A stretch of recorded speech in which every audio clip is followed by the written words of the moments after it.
You meet someone, you fall in love, you get married, and then they die. What do? Today we get to meet a woman who lost her husband in a tragic way, and also a man who got to lose his wife, also in a tragic way. Welcome to Decoded.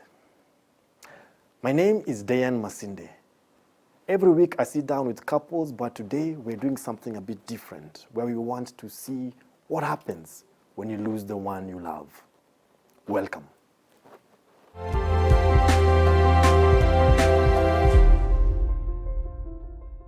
It's time for me to speak with Charles and to get to hear his story about also how he lost someone that he dearly loved.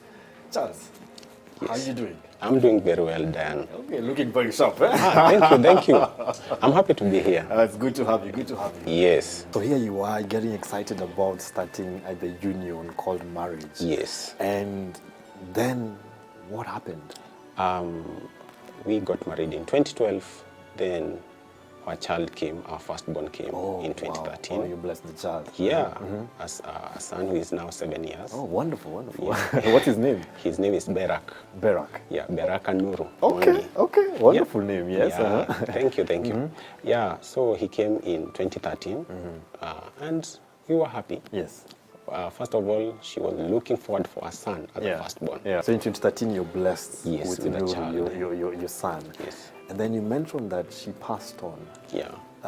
Kindly take me through the journey of how it happened. What exactly happened? In 2013, our child came. Then 2014, bringing up him. Then in 2015, she started feeling unwell. And now she took me back to her young age. When she was young, she used to experience some of the problems that she started experiencing at that time. Okay. And she told me that we don't need to go to the, I don't want to call them small hospitals. You know, the ones that you walk in, you're given the treatment and then... Yeah. Because I have gone through this for a while when I was young. I want us to go to a big hospital. And we took the initiative and we visited Kijabe Hospital. That is in now 2015. In 2015? Yes. Okay. So after we visited Kijabe, that is when I call them bad news. After several visits, that is when we were told that she has a tumor. Okay. Yeah, she has a tumor. She has a tumor. Was it cancerous? Yes, it turned out to be. Okay. That is at the intestines. Yeah. Okay. So our journey started there. 2015, you know, once you're given the news, you get confused. You're young in marriage. Now it's no longer about running to your dad or your mom. It's now you people. I remember the time we went back to the car. We didn't show it up in front of the doctor. Yeah. But when we went back to the car, we really, cried. You really cried? Yeah. Must have been painful. Yes. This is not what we were looking forward for. This is not what we were desiring to have. We believed that, we are going to see the light of the day. But now, these are the news. Yeah. You know, the doctors, they are used to these things. Once they tell you, it's like nothing. Yeah, they're just giving you information. Yeah. But for you too, this is your Sometimes life. they don't even know how you people are going to behave once you are done with the news. Yeah. People have done crazy things. For us, let me say, God gave us the grace to handle that. I was driving, so once we went back to the car, cried, then we composed ourselves. Now, we started asking ourselves, now, what next? Because cancer doesn't come just like that. Yeah. It's a big blow. You know, the way it takes someone down. And not only the person, including the resources, including your family members, it brings a lot of havoc. And mind you, at this time, she was okay on her. She was looking healthy. Yeah. You couldn't even tell she's going through something inside. Yes. So after giving the news, we stayed, let's say, like 2 months, even before knowing what to do. A young couple, married, once these things come in, it will distort so many things. Your sexual life, your finances, how you relate with other people, including our young one. Because he could feel at some point that the mother is not okay, and that happened when the treatment began, because she had to be admitted for quite a number of days. Yeah. The son had to be, Go to the hospital to see mom. yes. At the same time, we gave out the son to our brother, who stayed with him Yes. for some time. I remember one day he was so bitter because he was wondering, why are you separating me from my parents? Yeah. Yeah, he could cry. And even he developed that fear. Every time we go to that place and sees the aunt, see the kids, he was not well. He could start crying because that thought of being left always came back to him. So we started the treatment, actually, the surgery, as the doctors were advising us to do. To take you back, Yes. but that moment when you knew, I have lost her, what happened?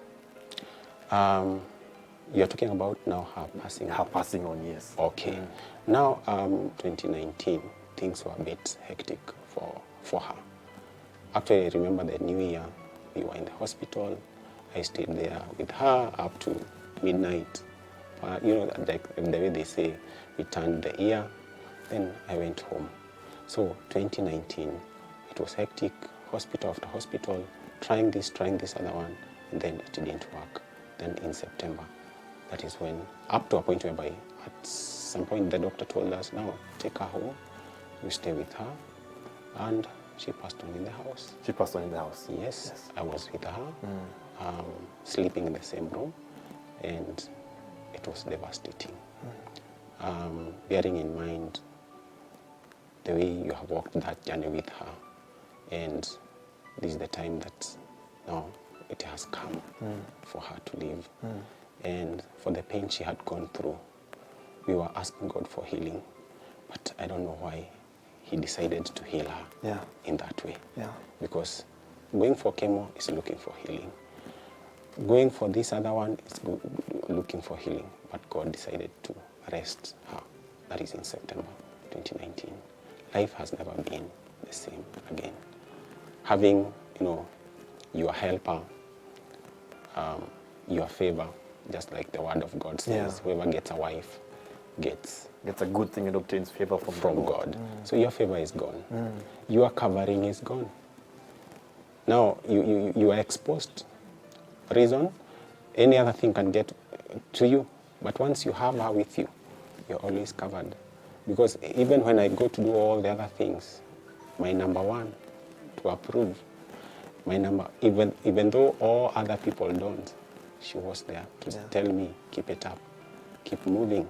So this one is gone. Even just looking at you, looking at your eyes, I know you can still see her, you can still remember her. But thank you so much for just being strong enough to even share this journey with us. Thank you so much for having this conversation with me. And I really, really admire how you kept on loving your wife till the very end. Yes. Well, I've been speaking with Charles to find out his story of how he lost his spouse. I'm going to be speaking to Penina. Penina also lost her spouse. So we can get to find out what journey people go through when that happens. Stay tuned to Decoded.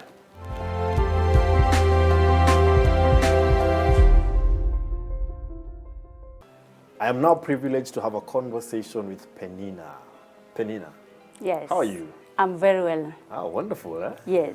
So you were married? Yes, I was. Yes. Then what happened? Something very tragic happened in the year 2005 at around 4:30 in the morning. It was very traumatizing and shocking because the father of my child then, Stephen, was preparing to go to work. So normally he usually go and even comes to pick me to go to the office. But apparently I just prepared, was getting ready. I remember that time when he was about to leave the house, I told him, no, today is a bit cold, you have to be warm. So I gave him some very warm clothes, nice clothes of course to wear, so that he could go to work. So, and I was left in the house. But something happened that night at around midnight. I just woke up. I started eating again at night, and my baby was crying. She was 4.5 years then. Okay. She was crying throughout the night, saying, I'm not feeling well. So I told her, no, just sleep. Then in the morning, your dad will come back home and take you to the hospital. So, but then that was not to be. Yeah, so he went, and after I went to work, I was working in one of the big hotels. I received a phone call from his brother, and we were asking, we were trying to call Steven's number, and it's not going through. What's happening? Then his friend calls me again to ask for his number. Then I received another call from the switchboard. Yeah. A lady that we were working with, that they have received news that Steven has been shot, and they don't know his state. He's in the hospital. Your husband was shot. Yes. I'm sorry. Thank you. Where? Around Eastlands area, a place called Uhuru, Jericho, that area. That time there were a lot of criminals, young boys hijacking people and killing them. He was shot in his vehicle. Yes, very close to the chest. So he was in shock. So when I entered the vehicle, he was told, turn the vehicle, we go back. He said, where are we going? Are we going to the mortuary? And I'm like, what? You can't say Steven is normal. So I grabbed one of them like this, and I told them, oh no.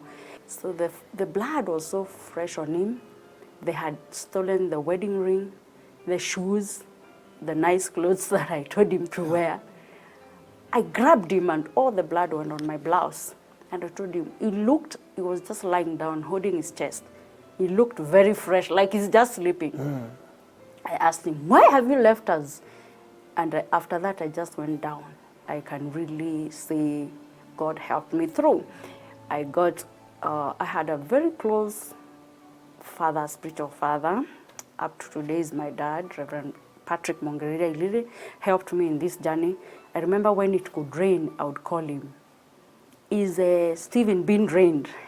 Now after the burial and all that stuff, I would ask him, is he being drained in the grave? And he's like, no. So I went for counseling every day, apart from the weekends, to St. Andrews, PCA, every day. And then he would drive me to work. Then in the evening, I would go do aerobics.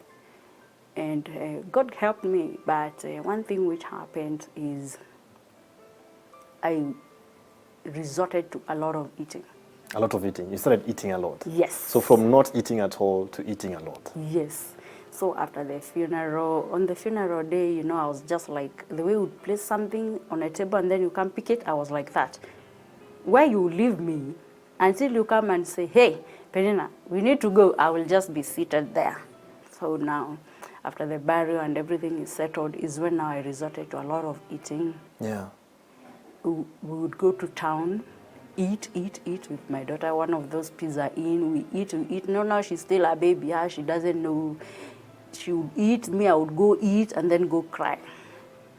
When she's sleeping, I'm on the floor crying. So that's how my morning was like that. And I had to do a lot of aerobics. Aerobics helped me a lot. Yeah. Because when you do aerobics, you sweat, the minds are relaxed a bit.